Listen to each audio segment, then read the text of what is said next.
All right. And there we are live on YouTube. I'm turning this mic over to you, Robert, Cherie. You both look wonderful, by the way. Good to see you.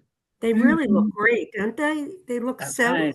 you look so sweet. There we are live on YouTube. You really Well, did. Beautiful it's, couple. it's been a long number of days, but I think yesterday we spent all but the 1 hour that we were together on Zoom with doctor appointments here, there, and everywhere, including being sent to the wrong end of town to see the doctor who put Bob's new G tube in so that we know that he can safely get food for the next couple of months. We are in a hotel at the City of Hope. I go in for several procedures tomorrow, mainly checking on things growing in my lungs that shouldn't be there. But at any rate, we come up here fairly often, and it's a wonderful place if you ever need to be treated for cancer or diabetes or any other thing that causes problems. So we have my little laptop from home. We do not have Bob's 2 and 3 screen situation that we work from at the house. And so as a result, I'm going to be able to read and so on, but I'm not going to be able to see if somebody raises a hand and wants to talk. And so I'm going to ask Lynn, or Lynn, if you have to leave for a bit, if somebody else can at least holler and let me know that someone has comments to make. We're going to suggest, we are going to repeat what we did yesterday, since there were only really 2, 3 of us. And there may be things that, rather than waiting until we're entirely done with the essay, we would like to encourage people to jump in if they've got comments or questions or whatever. Does that make sense? Oh, yes, it makes a lot of sense. And I'm going to sit here and just make sure that you know if anybody has their hand up. That's what she wants to read. Okay. When we get there. Yeah, if All anybody right. wants to read, that would be great as well. So, Right. Okay, so Monday morning, Bob posted an essay to nearly a dozen ACIM Facebook groups. It may be one of his last and perhaps the most important, but like him, it is not real, only an idea which he shares with you today.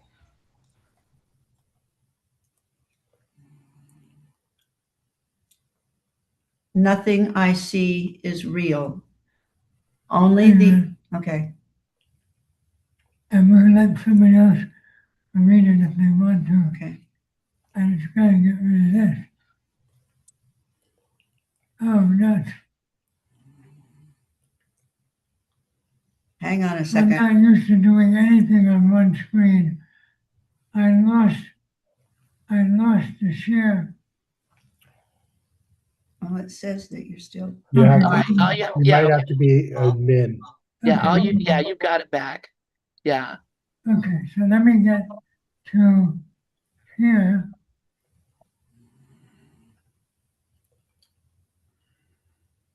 And just X that out. This is, how do we get rid of this?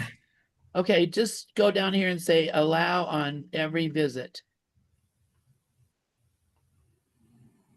Oh, well. Yeah, just X that out. If you do, you may lose it again. Oh, you got it. Okay. Unfortunately, I don't know if I can I can't make it any bigger. Yeah, you can just come over here to where it says 100%. It's right there. Or no, tools. Let's see. Part of the problem is that we have a much smaller laptop and it doesn't. Okay.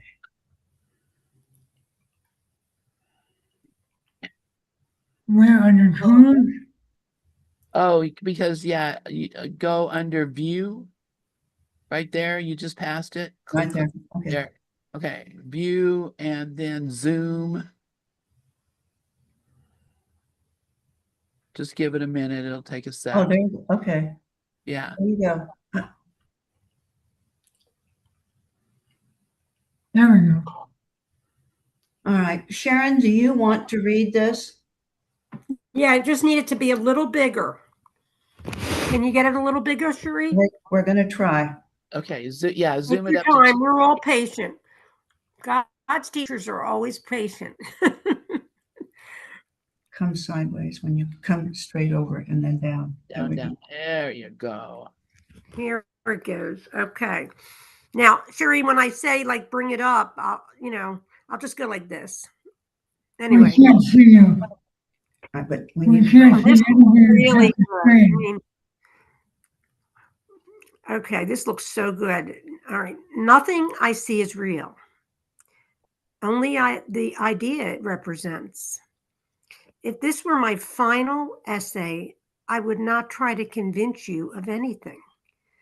I would simply gather the threads the Course has already given us and lay them side by side quietly, evidence in a trial whose verdict has always been decided in heaven. The Course opens with a statement so radical we barely notice it. Nothing I see means anything. It does not say some things. It does not say most things. It says no thing. The chair, the body. Hi, Sharonda. The memory, the diagnosis, the sunrise, the grief, the joy, the face in the mirror, the computer or its output. Nothing I see means anything. Why? Because seeing is not knowing. Oh, I love this. And what the body's eyes report is not truth, but interpretation. The Course tells us that the projection makes perception. We do not see the world and then react. We project our inner belief system outward and then experience it as if it were external. The world we see is the outside picture of an inward condition. If that is true, then what we call world is not a creation, but an effect. Not a cause, but a result. It is a screen. The Course goes further. I am not a body. I am free. I am still as God created me. If I am not a body, then what is this aging form typing these words? What is this aging form typing these words? What are these hands? The voice that has grown quieter? This heart that beats more slowly? The Course would say they are symbols. Symbols of a belief in separation. The body is the central symbol of what the Course calls the separation. It is the idea that we could be separate from our source, encapsulated in flesh, bounded by skin, defined by birth, and terminated by death. But symbols are not reality. They represent thought. And here is the turning point. Ideas leave not their source. If I hold the idea of fear, I experience a fearful world. If I hold the idea of guilt, I see accusation everywhere. If I hold the idea of love, I see innocence, but the idea remains forever. The world does not generate the thought. The thought generates the world. I want to just go a little slower. The thought generates the world. Okay. This is why the Course can say without apology that the world we see is an illusion, not because it does not appear. It appears quite vividly because it has no independent existence apart from the thought system that made it. Words, books, paintings, and photographs are merely reminders of an idea. What then is real? The Course answers, only love creates, and only what love creates is real. Love is not an emotion in this context. It is being. It is extension. It is the changeless nature of God. It does not begin and does not end. It does not age. It does not decay. It does not suffer. If that is true, then whatever changes cannot be real. Bodies change, governments change, relationships change, even stars burn out. The Course said heaven is the decision I must make. Heaven is not a place we go after the body ends. It is a condition of awareness that what is real has never been threatened. The ego says the body is you. The Holy Spirit says the body is a communication device. The ego says the world is solid. The Holy Spirit says the world is a classroom. The ego says death is the end. The Holy Spirit says death is an idea. And this is where the argument, if we must call it that, becomes almost unbearable to the personal self. If I'm not a body and you are not a body, then what are we? We are ideas in the mind of God, not metaphorically, literally. The Course says we are thoughts of God, and thoughts do not die. They do not fragment. They do not compete. They do not attack one another. They extend. What appears as Robert, what appears as you, what appears as friend or enemy, like the Bible book we call Course in Miracles or any other sacred text, is not real either. Each is a symbol representing an idea, and the idea is love. We mistake the symbol for the reality. We argue over symbols. We defend symbols. We grieve the loss of symbols, but the idea remains untouched.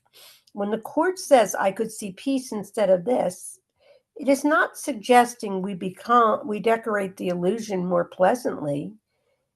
It is inviting us to withdraw belief from the symbol and return to the idea. Peace is not found in rearranging images. It is found in recognizing they are images. If this body fails, if this voice stops, if these words become someone else's memory, nothing real will be lost. That is not comfort, that is metaphysics. The Course assures us that the Son of God is innocent, not partly, not conditionally, entirely. And innocence is not a moral status, it is ontological. It means untouched. The world of perception is a shared dream of separation, but dreams do not alter the dreamer. When you wake up from a night dream, the mountains you saw do not need to be dismantled. They were never built. The Course is not asking us to destroy the world. It is asking us to question its foundation. If perception is built on the belief in separation, then correction begins not with behavior, but with thought. And here is the quiet conclusion. Nothing we see or experience is real in itself. Only the idea it represents. And the only true idea is love. Everything else is a mistaken substitute, a shadow cast by belief that we could be something other than what we are. If this were a final essay, I would leave you not with an instruction, but with a reminder. You have never been in a body. You have never been alone. You have never left your source. The symbols will fade away. They always do. The idea remains, and it always has. It always will. So I feel this is extraordinary, as usual. You have a scholarly way about you, Bob. Just your work is magnificent. And let me say that I think that I'm going to have a good time with all of these essays because sometimes the course can be a little heavy, and it is the course what you're doing. You're writing it with a higher consciousness. And so you're no longer in the, you know, the jail that we're in with our ego, because all of this is simplistic. This whole thing is so simple, and your writing, Bob, has that simple beauty. It's just simply beautiful, and I am honored to read it. So thank you.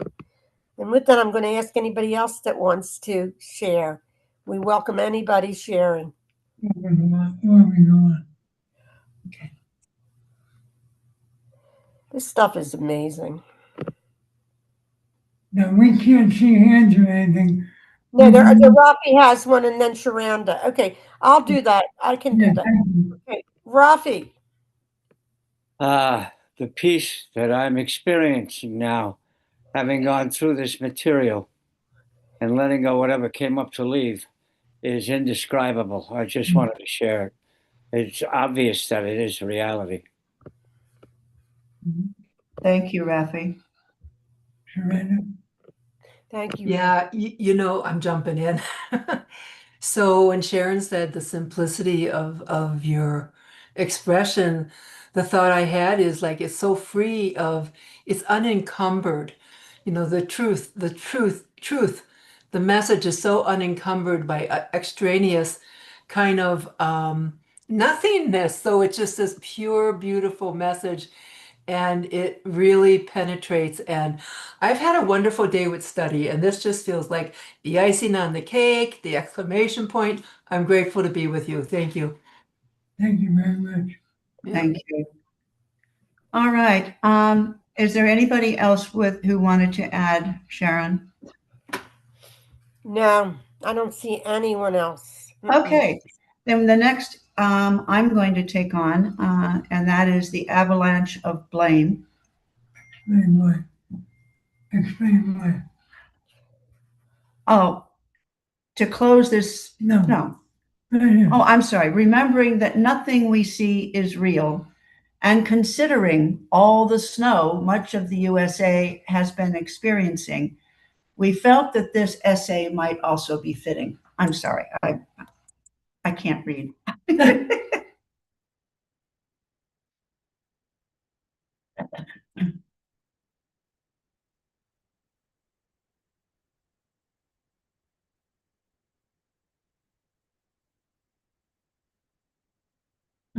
Okay, this is kind of fun. And I've actually been in the same place that Bob was talking about here. The avalanche of blame. At the top of the Schilthorn, the world feels impossibly calm. You sit inside a rotating restaurant, warm and still, while the Alps move slowly past the windows. Snow-covered peaks rise in every direction. Valleys fall away into silence. The panorama is almost unreal, like the earth pausing to show you what it looks like when nothing is trying to prove anything. One full rotation takes about 45 minutes. During that single turn, I watched more than a dozen avalanches release across the distant mountainsides. They were not dramatic at first. No thunder, no warning, just a faint movement, a soft line appearing where nothing had moved a moment earlier, a whisper of motion, then another, and another. By the time your eyes fully register what is happening, the snow is already racing downhill, growing lighter and heavier, swallowing everything in its path. From that distance, it was strangely beautiful. And that is part of the problem. An avalanche does not begin as destruction. It begins as accumulation, snowfall after snowfall, pressure laid on pressure. One more flake settling quietly on top of thousands of others. No single snowflake causes the avalanche, yet without each one, the avalanche could not exist. From where I sat, the contrast was impossible to ignore. Outside, entire mountainsides were shedding their weight in sudden, irreversible motion. Inside, people quietly sipped coffee, took photos, and admired the view. Safe, detached, observing destruction without being touched by it. That distance is familiar. Blame works the same way. Rarely does blame begin as an outburst. It starts as a thought barely noticed, a quiet judgment, a subtle grievance, a story we tell ourselves about what someone else did, failed to do, or should have known better. One small idea settles into the mind, seemingly harmless, almost justified. Then another lands on top of it, and another. Each one feels insignificant, reasonable even. No single thought feels destructive, but they stack, they compress, they harden. Over time, pressure builds beneath the surface of awareness. What once felt like a passing irritation becomes a structure, a belief, a position that feels solid and real until something shifts. It may be a careless word, a misunderstanding, or simply exhaustion. And suddenly the entire slope gives way. What releases is not just the current grievance, but everything that has been quietly stored beneath it. The avalanche rushes forward, fueled by history, interpretation, and emotional momentum. Relationships are buried, conversations are flattened, clarity disappears under sheer force. And afterward, we often say it came out of nowhere. But it did not. The Course reminds us, without naming avalanches, that what we allow to accumulate in the mind determines what we experience as the world. Thoughts are not neutral. Ideas do not sit quietly without consequence. What is entertained, repeated, and left unexamined gathers weight. The mind learns what it practices. Blame is particularly dangerous because it disguises itself as protection. It feels like vigilance, like discernment, like standing guard against harm. Yet its true function is separation. It assigns cause externally. It preserves innocence by projecting guilt elsewhere. And like snow on a steep slope, it seems stable until it is not. The tragedy is not that avalanches happen. In nature, they are inevitable. The tragedy is believing we cannot intervene in the mind before the release. A single snowflake is exquisite, perfect, unique. It is only when thousands of them collect without movement, without release, without awareness, that they become destructive. In the same way, noticing a thought is not the problem. Feeling irritation is not the problem. Even recognizing harm is not the problem. The danger lies in letting these ideas pile up unquestioned. The Course gently suggests another option. Bring thoughts to the light early. Let them melt before they compact. Choose correction while the idea is still small, still soft, still workable. Forgiveness in this sense is not moral heroism. It is practical avalanche control.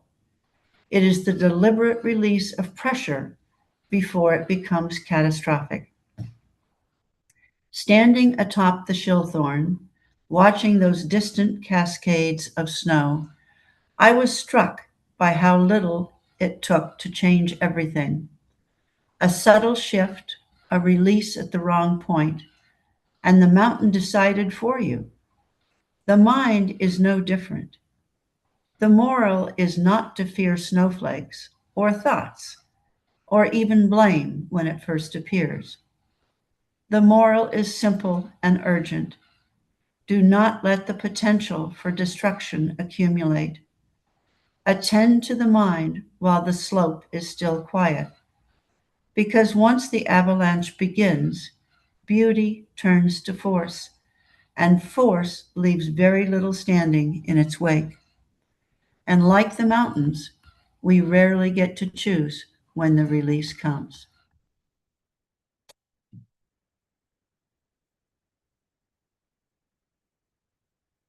And it always. I don't see any hands. I thought that was fabulous. Thank you, Cherie.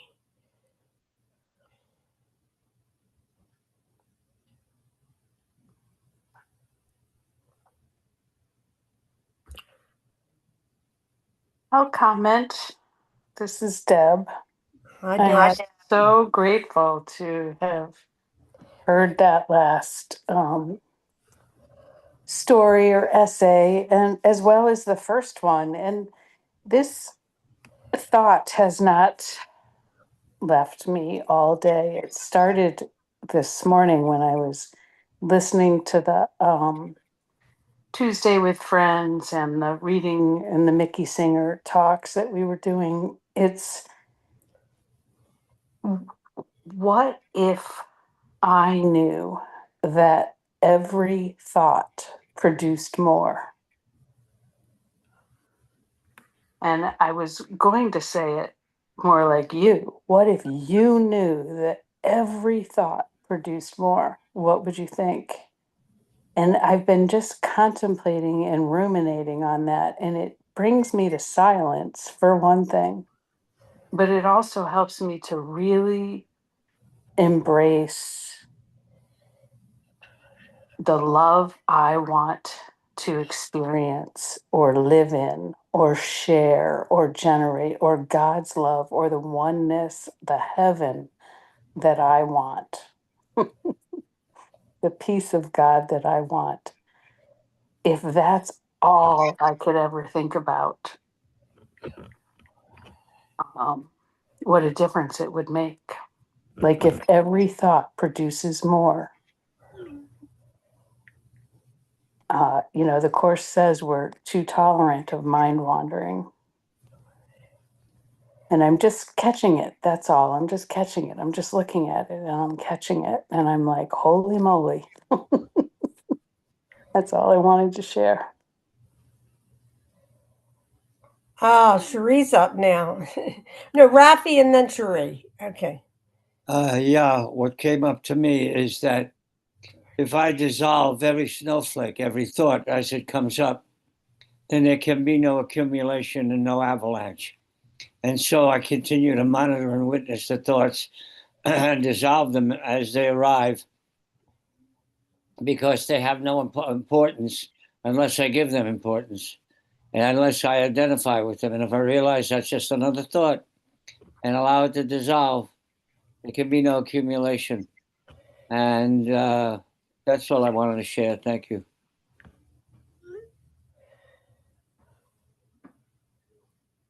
Brooklyn. Oh, wait, no, Cherie and then Brooklyn. Yeah.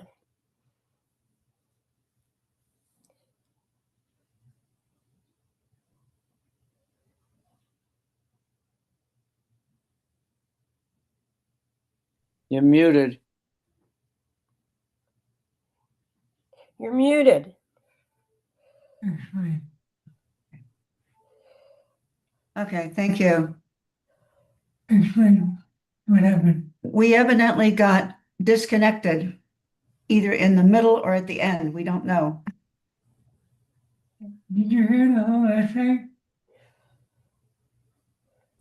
Yes, we did. And I commented but it was great. It was perfect. Okay. Okay, well, we just lost at that point when I quit talking, then somehow we got disconnected, but we're back together again. Thank you. I think. Yes, we're so grateful you're back. Thank you. All right, so we got one more related. Brooklyn has her hand up also. Oh, sorry, let me. Namaste, mighty companions. Beautiful. Thank you so much, Bob, Cherie. You know, I'm in a group. Uh, we call it Spirituality Speaks. It's all inclusive.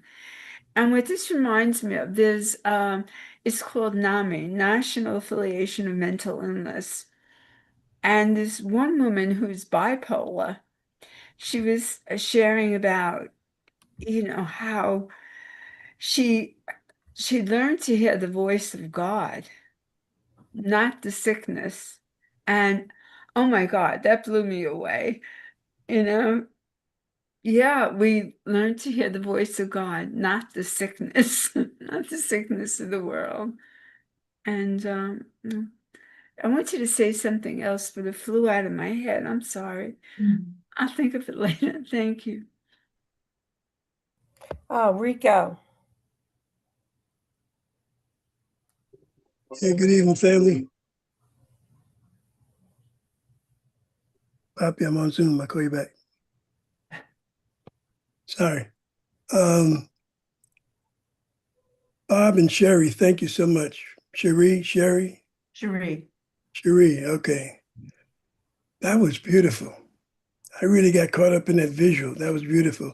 And was able to match it against the way my crazy head works. And Deb, I think Deb, she didn't know it, but she was speaking for me because everything she said, all I said was all the above, all the above, all of the above.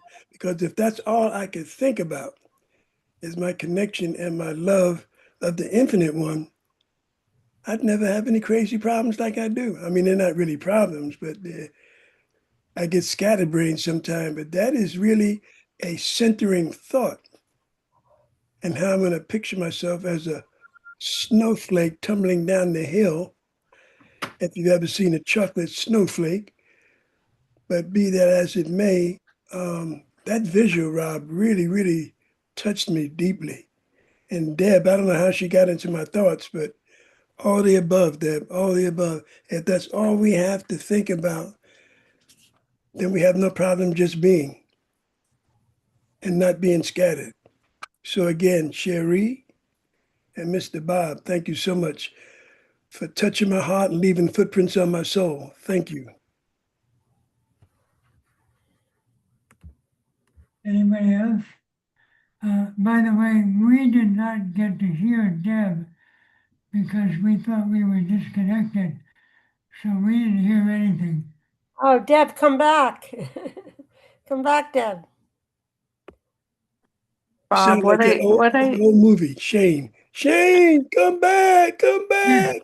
I just felt compelled to share because I agree with Rico totally. The avalanche and the idea that we don't want to let our thoughts run away. And all I said was I had been contemplating on what if we knew that every thought produced more. And I really think the Course says every thought produces form in some manner or other. At some And level. at some level. So knowing that, why would I ever want to think anything other than the love of God, the oneness, the peace, the joy, the serenity? There's so many ways to say those things to focus on. And I heard it tonight in the story. I heard it earlier today when we were reading some of the Course. And that that is the voice for God. It maybe only silence is the only thing that I can, because I was saying is I think if I knew every thought produced more, what would I think? And I almost hear that silence, like I hear that eternal silence. We would say nothing. But for the meantime, I'll focus on the love and the joy and thank you and the gratefulness I have for both of you and your shares. And that's all I said. So you got to hear it. Thank you. Thank you for sharing, Deb. And we're going to try and share again now on screen. And you,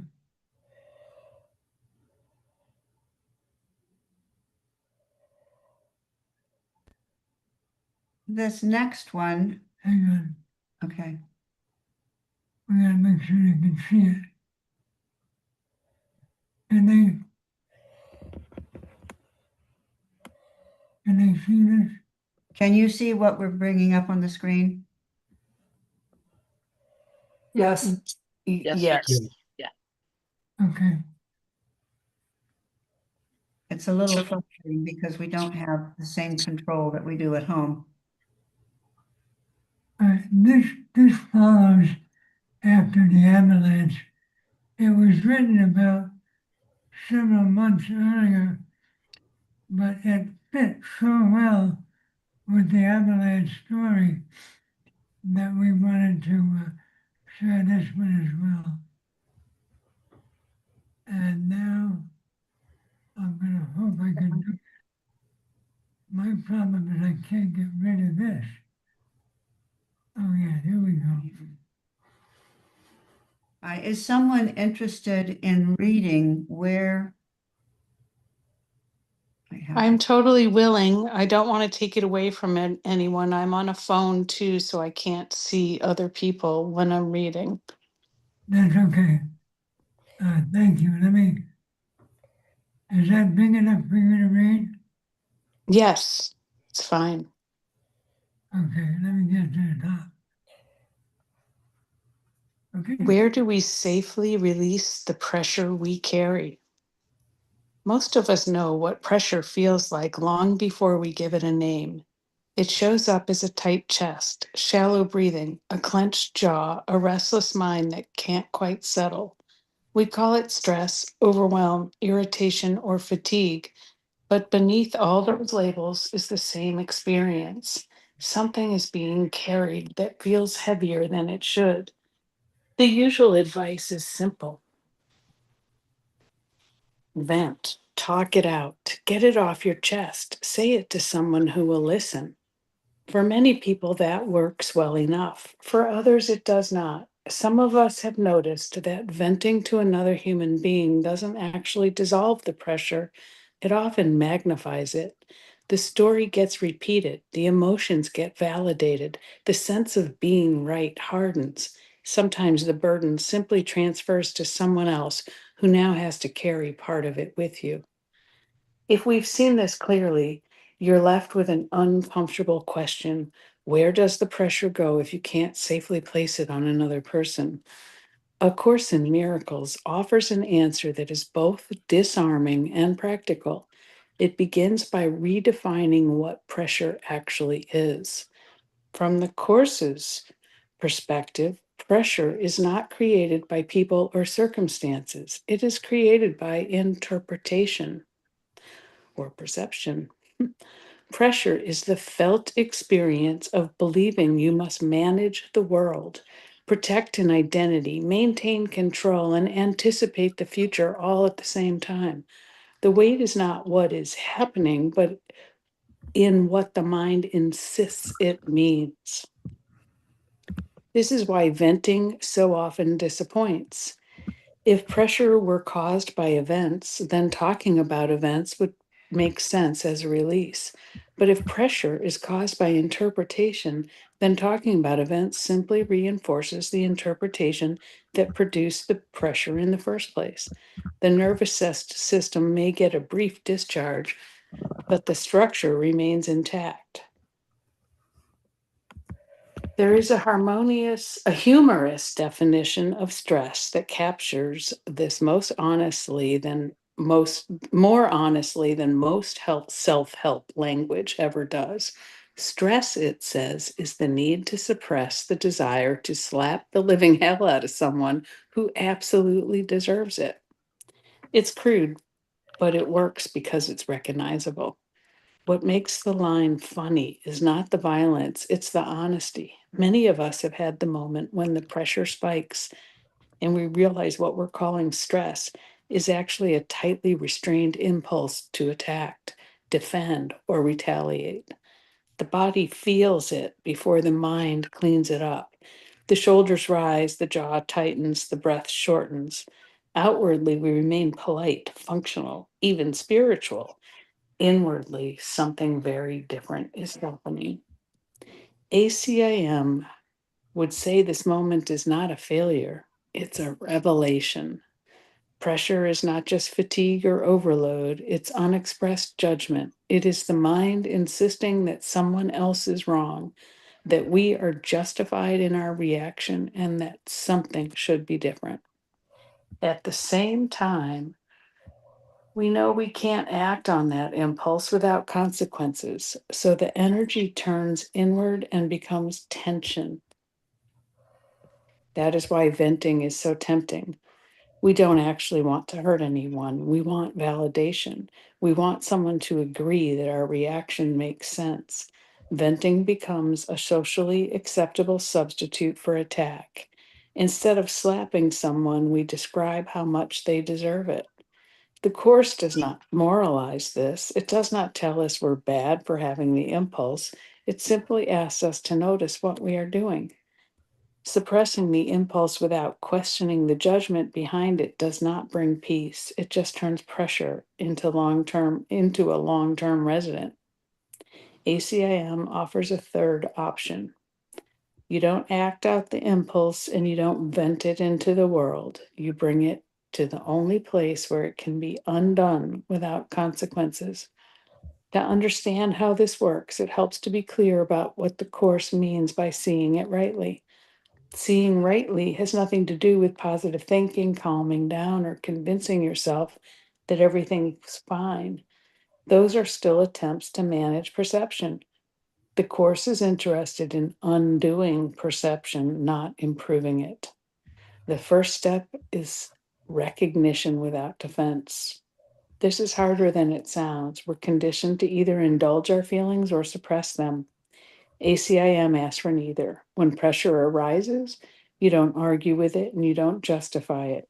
You simply acknowledge it. You notice the irritation, the judgment, the urge to attack without protecting it or explaining it.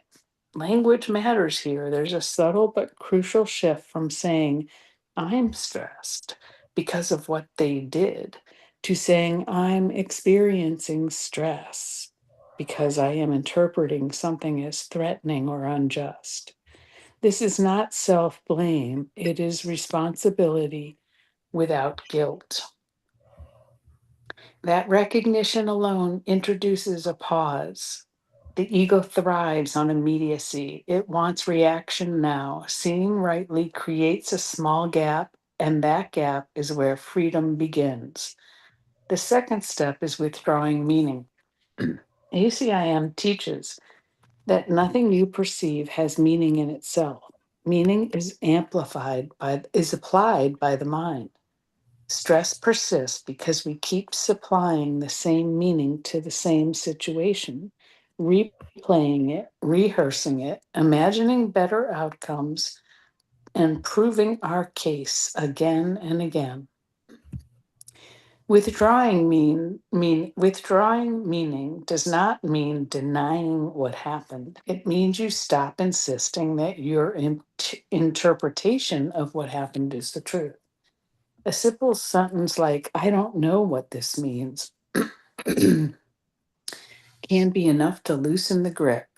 It opens the possibility that the meaning you've assigned may be unnecessary. The third step is relinquishing the role of judge. The humorous definition of stress exposes this role perfectly. Someone deserves it. That belief places you in a position of judge, even if nothing happens externally. Carrying that role is exhausting. It is also voluntary. ACIM does not ask you to decide that the other person is innocent. That would still be judgment. It asks you to step out of the courtroom entirely. You're not here to evaluate behavior. You're here to learn peace.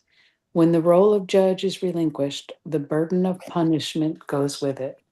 The desire to attack fades because it no longer serves a function. It was never about justice, it was about relief.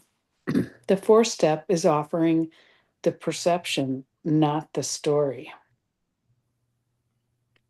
This is where many people get stuck. They bring the entire narrative to the Holy Spirit, complete with evidence, motives, and emotional footnotes. But the Course does not need your case file, it needs only your willingness. You do not say, here is everything that happened, and here is why I'm right. You say, here's my perception, and I'm willing to let it go. The difference is enormous. Perception can be undone, stories are defended. In practice, this may look like sitting quietly and admitting, I feel pressure, I feel judgment, I feel the urge to attack. I don't want to carry this, and I don't know how to see it rightly. Then you stop. No analysis follows, no solution is demanded. The final step is allowing the feeling to dissolve without replacement. The ego always wants a substitute. If anger goes, it wants righteousness. If stress goes, it wants control.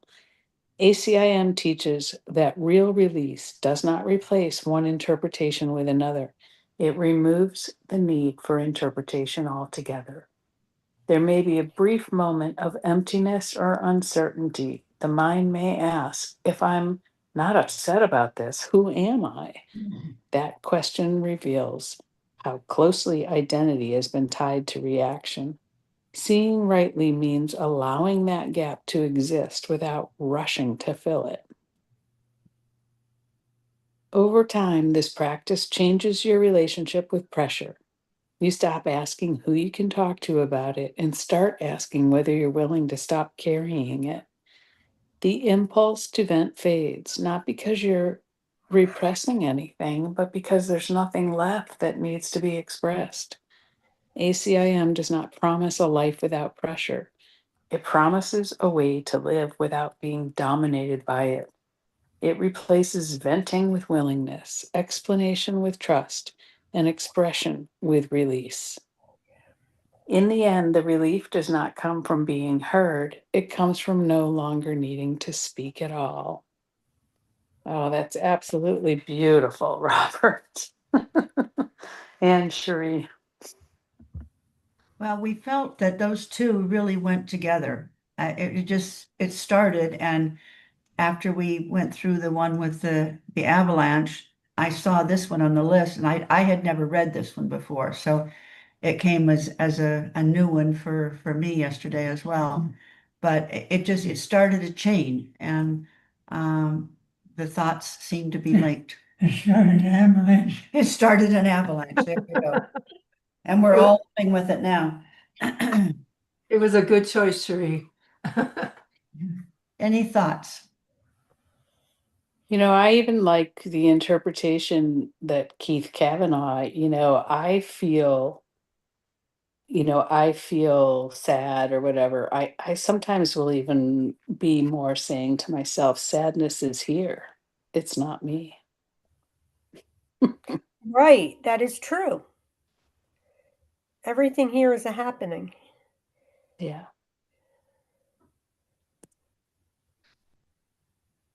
But I love this That because last it's, essay was great. I really loved it. yeah, training our mind. Okay, Brooklyn. Brooklyn. It reminds me of nonviolent communication. Exactly. Yeah. Beautiful. Thank you.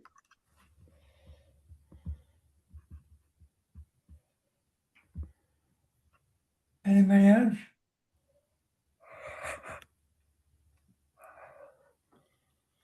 How much snow does everybody have? I only got 2 inches, but anybody that's, yeah, I was in Altoona, so. Anybody else? Deb, how about you? I think Deb's in Florida or something. Yeah, we have 40 degrees tonight. I think it was 35 this morning, but still no snow. And We had, wearing a down coat when it's 60. we had 78 today. We had taken we have the window air conditioner. We had taken that out like last month, and my husband put it back in the window today because it's so hot. Right now it's 68 degrees at 6 o'clock in the evening. So gotta love the desert. We're, In New we're York, sending you all SoCal Air. In New York City, they expect 2 more snowstorms. Oh my God. really? Yeah. The mountains here were so covered with snow from the last storm that came through. It was beautiful. We had not had hardly any snow.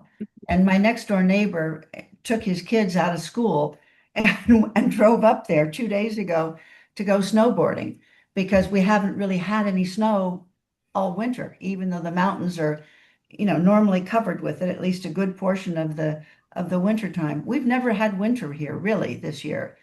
And it's been crazy. 85 degrees today in Pasadena area. Yep. That's crazy. Anyway, Every Gotta love snow, every snowflake has a different fingerprint. It does. Oh, Gang mentality for an avalanche.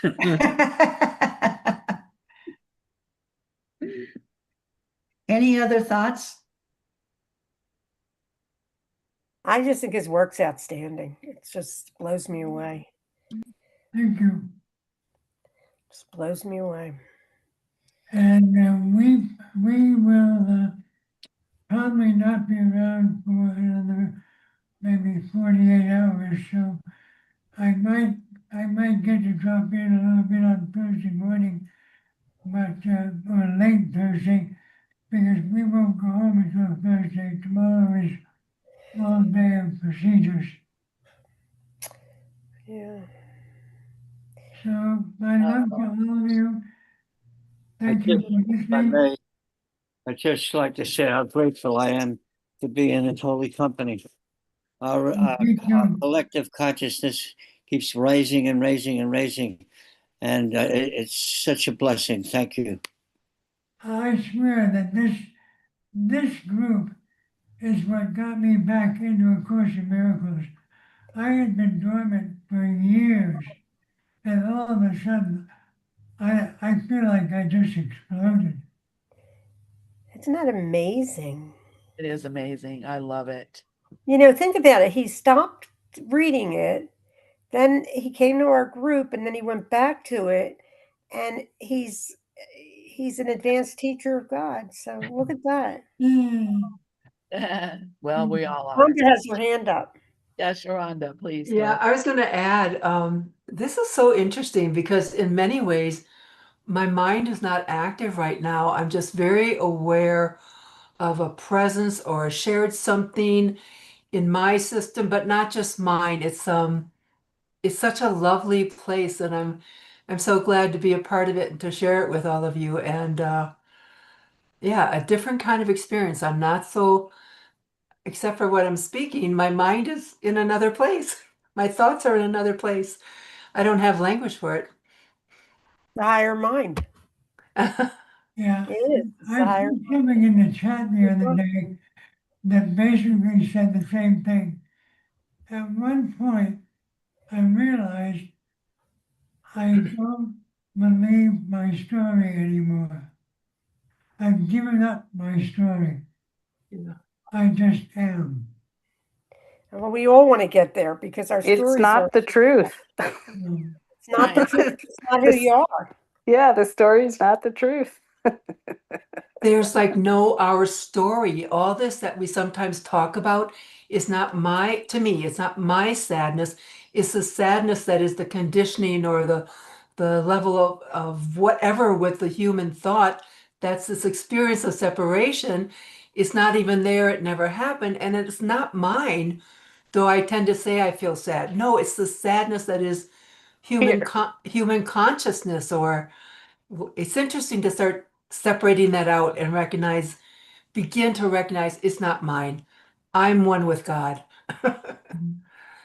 And Yeah. only one with God. So Yeah. it's perfect. Like it's so beautiful when you can see it and then really just not just see it but know it. Really believe it. Brooklyn's shaking her head and talking, but I can't hear you. This shift is mind-blowing. Yeah. Absolutely. Who would have thought? We're all saying it's about dang time.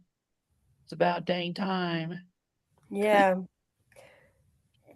Bob, thank you, everyone. We'll see Thank you. Thank you, everybody. Thank you, Love you Uma. all. Good night. Have a great Good time. luck, And Cherie. And glad to see you all here. Our hearts are with you, our minds are with you, and we're together as one. Love Thank it. you all, and I'm gonna just go ahead and close us out. Love it. night. Thank you, Lynn.